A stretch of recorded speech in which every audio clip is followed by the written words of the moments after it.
YouTube babies! Today we're just on our way up to go see Captain Phillips. We're gonna go get our Tom Hanks on. All I know is that if someone doesn't say, "Where's the rum gone? Why is the rum gone?" I'm gonna be pissed. Ready, pirates! And pirates. Okay. Things I learned. Not only is the rum gone, but no one is coming and all of my friends are dead. Ooh. Now, Captain Phillips opens on a couple of, we'll call them establishing scenes, where we check in with what life is like in the first world versus what life is like in the third world. Say what you will about the dialogue in these opening scenes. When dialogue sounds stilted when Tom Hanks says it, that dialogue is stilted. What they serve to do is set up what is important and how to succeed in both of these two cultures. So, Captain Phillips and his wife are talking about the importance of education, the importance of being good at what you're good at, and prowess at your chosen profession. And the pirates in New Gaul, the would-be pirates in New Gaul, as they are picking their crew, much like a high-stakes kickball team, discuss the fact that the worst thing that you can possibly be is a coward. They also bring up the fact that money is the most important thing that you can have. Getting onto the skiff is an opportunity. What gets you this opportunity is money or resources. So the guy who's like, "Yo, I've got this awesome chewy leaf for you to eat," gets on the ship. The guy who's like, "I'll have money when we get back," does not get on the ship. Money and resources are what get you opportunities in these two worlds. So here we are, the two worlds collide. I have to say, I was pretty dang pissed about that opening scene in New Gaul, and here's the reason why. Paul Greengrass is famous for his shaky cam approach, and the scene in New Gaul, Amalia is no exception to this rule. Now, in movies where there are high-speed chase scenes, like a car chase or a police chase where we're going through a crowd or whatever, it's supposed to be confusing, a filmmaker can do one of two things. They can put the chaser and the chasee in very, very contrasting colors so that you can tell them apart even when the scenes switch back and forth really quickly, or they can put the chaser and the chasee in really similar colors so that it's hard to follow when there are quick cuts. The pirate crew picking scene that takes place in New Gaul, Somalia is shot like a chase scene where we're not supposed to be able to tell anybody apart. Everybody who winds up on the skiff is wearing basically the same color. There's a lot of shaky cam, which essentially deletes the facial features of all of these characters. And then I realized we were playing the color game. Don't let this turn into some weird race card. It's not. Here's what I mean. These are the rules of the visual design of Captain Phillips. Yellow are pirates, blue are sailors, black, white, and gray is the military, red is emergency, and orange is necessity. The entire movie, almost shot for shot, follows those rules. Let me explain. The pirates are wearing almost exclusively yellow clothes. The light is hot and yellow in that scene in New Gaul. The walkie-talkies that they use from pirate to pirate are bright, screaming yellow. They're also noticeably Asian-made, which is interesting because their boat was also a hijacked Taiwanese vessel. Even the gates that get referred to as the pirate cages that they just shoot right through like it's nothing are yellow gates. The sailors are wearing almost exclusively shades of blue. We see nautical charts and books throughout the entire movie that are bright blue. I mean, the ocean itself is blue because the sailors are in their element. The first time that we can really see this color game come into play is when Muse and his jolly crew of pirates bust into the quarterdeck and, let's say, introduce themselves to Captain Phillips and his crew. Muse takes the radio and informs the hiding crew of the Alabama that he's going to shoot one of their friends for every 1 minute that they don't come out of hiding. We have a shot of Muse, who is the captain now, wearing yellow against a backdrop of the windows. Then we jump to a shot of Captain Phillips in his blue polo shirt against a wall of blue nautical books and charts. And then we pan it over to a shot where one of Muse's guys has a gun against the dome piece of one of Phillips's guys, and they're all up against a bunch of nautical equipment. Guess what color that shot is? Green. Here's what's fun about the color game. Any scene that's blue, the sailors are in control. Any scene that's yellow, the pirates are in control. And any shot in the entire movie that is green is anybody's game. Let's talk about some examples of when green shows up in this movie. We're in the engine room playing this incredible game of cat and mouse where Phillips's crew is hiding in amongst the machinery. All the lighting and all the paint job in that scene is green.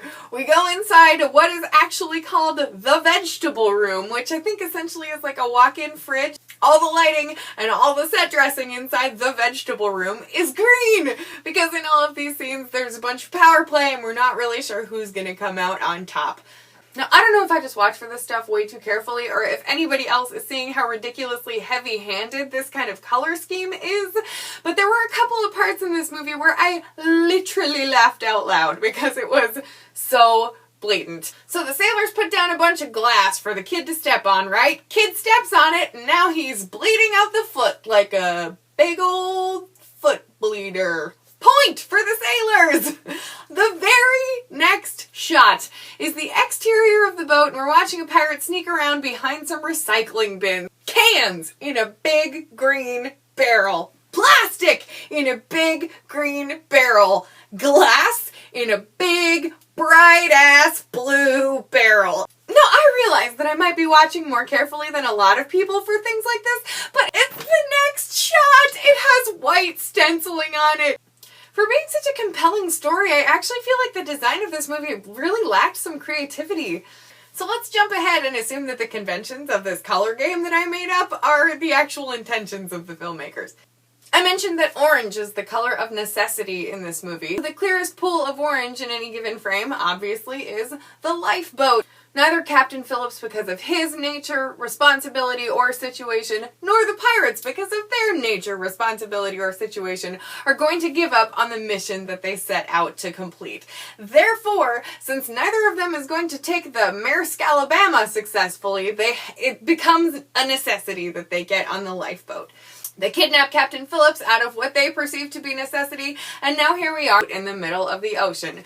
Now, what color is the inside of our little orange necessity boat? Green! That's because when we're inside this hostage situation, and now it is a hostage situation, even though everyone wanted to try to avoid that, it's still anybody's game. As soon as we're on the lifeboat, it becomes more of a psychological matchup than it was on the Maersk Alabama. And we're bopping along in Act 2, getting our negotiate on. Until, that is, the scumbag U.S. military shows up. Now you have to admit that given the rules of the color game, the shots inside the control room of the battleship Bainbridge are almost comically blue. I defy you to find me any yellow in that scene that is not font directly associated with describing the position of the pirates. I dare you, go back and look. Those scenes are as blue and sailory as they come. Cue the sunset. Now when the sun goes down and the government intervenes, essentially all color is washed away. The government is not there to understand the situation, they are there to end the situation. This is not a question of desperate human versus desperate human, neither of whom wants to be in this scene. This is a question of good guy versus bad guy, and the bad guy has to go down. It's such a binary way of looking at things. One might even call it black and white. So much color is washed out and we're swept so deeply into black and white land that we can't even tell who's in the water when we've got a couple of bodies in the water. The military hand Captain Phillips this shiny black bag and says, "Here, put on this uniform so we can tell who you are." He pulls it out of the bag and what is it? A bright, flaming, freaking orange necessity navy shirt. And a couple of swift strokes of stakes raising later, the pirates are like, "Bro, I'm really sorry, we gotta tie you up." So, because their heart isn't in it, they tie him up with fluorescent orange necessity rope.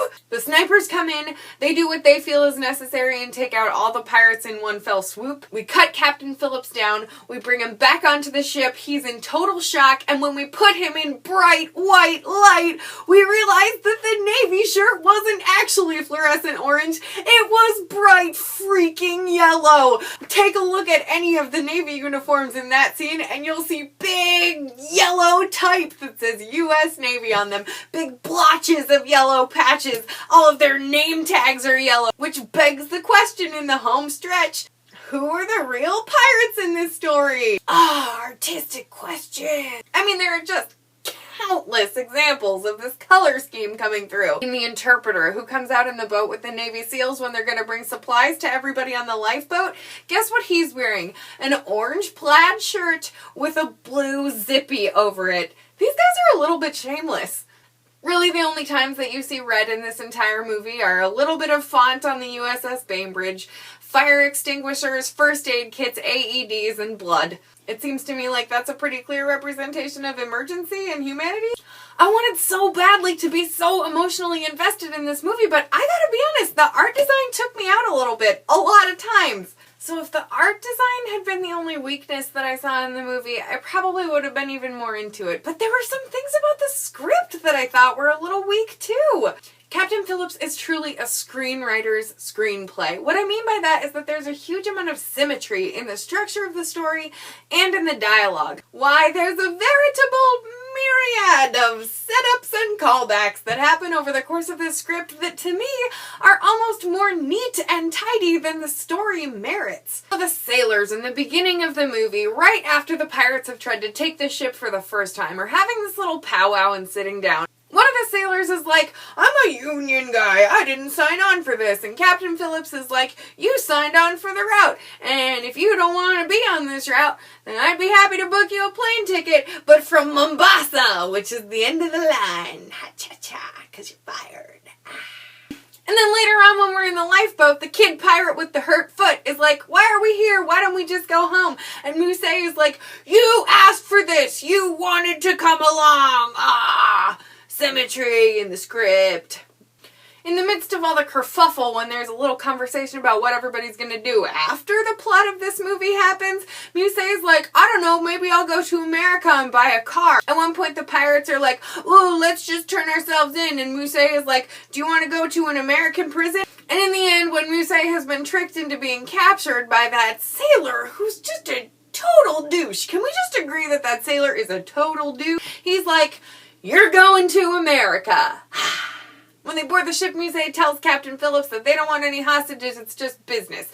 As soon as he is a hostage, he tells him, we don't want any hostages, this is just taxes. And those two conversations, they just, it's just more unnecessary callback that I don't think we really need. The pirates refer to Phillips through the whole movie as Irish, and then the name of the triage nurse in that devastating scene at the end of the movie is O'Brien. We got I got bosses, they got rules, we all got bosses, blah, blah, blah. Maybe in America. Thesis! I don't like it when I can picture what the page of a screenplay looks like and I can circle the thesis line. Do you know what I mean? Don't get me wrong, this movie had a lot going for it, and it was tackling a really big issue. Ultimately, I think we can all agree that the story was not about the conflict between these individuals. The struggle is not between Captain Phillips and his crew and Musée and his crew. The struggle is between the first world and the third world and how the hell it is that those two are supposed to interact peacefully. That's a really big question. No one in this scene wants to be here. This was supposed to be a routine mission for everybody. I was supposed to get up in the morning and drive my minivan to the airport and get on the ship, and I'll email when you get into port. I'm gonna choose my team of pirates. Last year we got $7 million from a mission like this, so it's all gonna be cool. And nobody wanted to wind up here in this capacity. There are many times during Captain Phillips that you see the take the money and run thought to go across the pirates' faces is a pretty dang appealing idea, especially after my hand's cut, your foot's all cut up, we're all thirsty and hungry and pissed. Why don't we just take 30 grand and go home? But that's not an option because I have bosses, they have rules. I am grateful to Captain Phillips for not taking like a completely nationalistic, like America stance on this story. I think it had a lot going for it as far as how it took a real life story and turned it into a theatrical arc and a story that we could all relate to. It is undeniable that Tom Hanks' acting moment in the last 10 minutes of the movie was absolutely Oscar quality. But for me, the rest of the movie was tied up with such a neat and tidy bow that it didn't really earn that incredible moment, which sucks because Tom Hanks is amazing and I totally love him. It was a very good movie, and for me, it just didn't really do it. So on a scale of 1 to Captain Phillips, I think I gotta give this like a 91. But you may think otherwise. What did you think? I really, really want to talk about this movie with you. I really, really want to talk about all movies with you. So let's get in touch. If you want to keep this conversation going, please put it in the comments, or we can talk about it on Twitter. We can talk about it on Facebook. And otherwise, I'm gonna see you all next time.